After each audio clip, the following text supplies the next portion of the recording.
1874 e del 1890 Sor Maria della Croce ricevette le apparizioni, i messaggi di una sua consorella defunta, la quale parlò della condizione delle anime nel Purgatorio, luogo in cui ella stessa si trovava. Ecco quanto raccontò quest'anima a Sor Maria della Croce. La Madre Superiora è in cielo dal giorno della sua morte, perché ha molto sofferto ed è stata molto, molto caritatevole. Oh, se voi foste perfetta, come vuole il buon Dio, quante grazie Egli avrebbe da concedervi. Il buon Dio vuole che siate più santa di molte altre. Quel reverendo che voi ben conoscevate si trova anche lì in Purgatorio, perché amava troppo dar ritiri e predicar dovunque. Sì, era codesta una cosa buona, però egli trascurava la parrocchia. Il buon Dio gradirà quanto farete per tutte le anime del Purgatorio, come se lo faceste per una sola, applicando egli la vostra intenzione. Sono io, in questo momento, la più sofferente di qui, perché non ero nella mia vocazione. La Via Crucis è la miglior preghiera dopo la Santa Messa. Io sono più sofferente di quella consorella che voi conoscevate bene, perché lei era nella sua vocazione. Solamente il male le aveva inasprito il carattere. Inoltre ella era stata mal consigliata. Non posso dare alcun segno esterno. Il buon Dio non lo permetterà. Sono stata troppo colpevole, perché vi ho recato dispiacere ed il buon Dio vuole che siate voi a pregare per me. Potete dirlo anche a quell'altra vostra consorella, alla quale del pari ho recato dispiacere, ed alla Madre Superiora, che ho fatto tanto soffrire.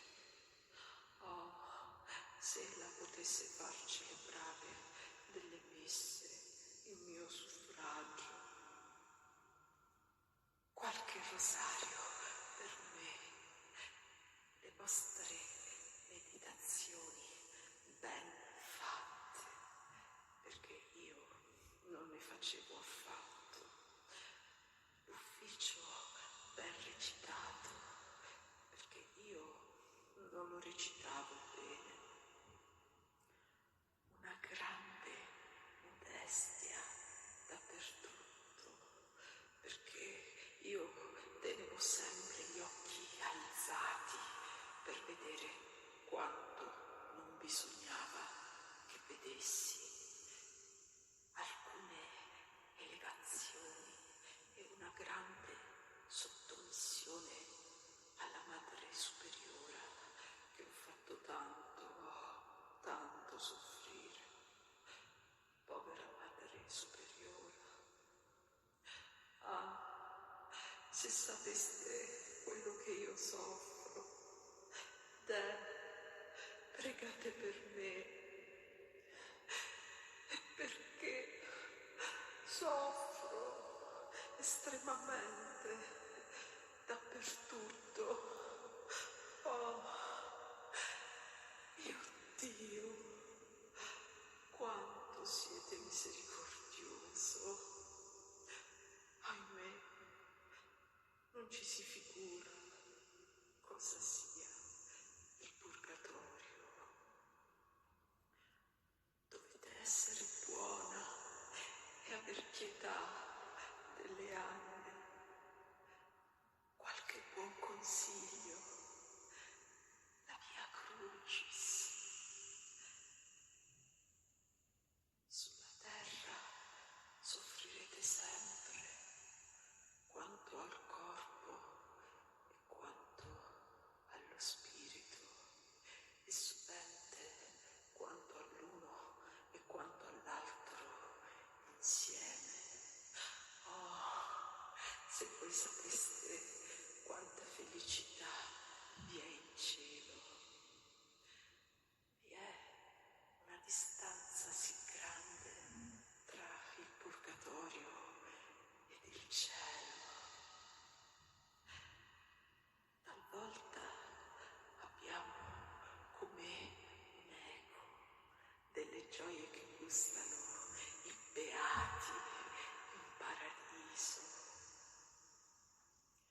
ma è quasi una punizione, poiché ciò che desta in noi un sì grande desiderio di vedere il buon Dio è proprio la gioia delle anime elette. In cielo pura luce, nel purgatorio profonde tenebre. Il buon Dio mi ama più di molte altre. Non ve ne ha egli dato delle prove? La madre che voi ben conoscevate è in cielo. Ella era un'anima nascosta ed estremamente interiore. Ma no, non abbiate paura, non sono il diavolo. Io sono Sor Maria Gabriella. No, non vi lascerò tranquilla fintanto che non sarò in cielo. E poi, a mia volta, pregherò per voi. Sì, fin d'ora posso ben pregare e lo farò tutti i giorni. Vedrete se le anime del purgatorio sono ingrate. I grandi colpevoli non vedono la Santa Vergine. Quando viene liberata un'anima del purgatorio è questa una grande gioia per lo stesso Dio. Quanto avete letto al riguardo nei libri è proprio vero. Il giorno di Pasqua avrò un po' di sollievo dalle mie pene. Se userete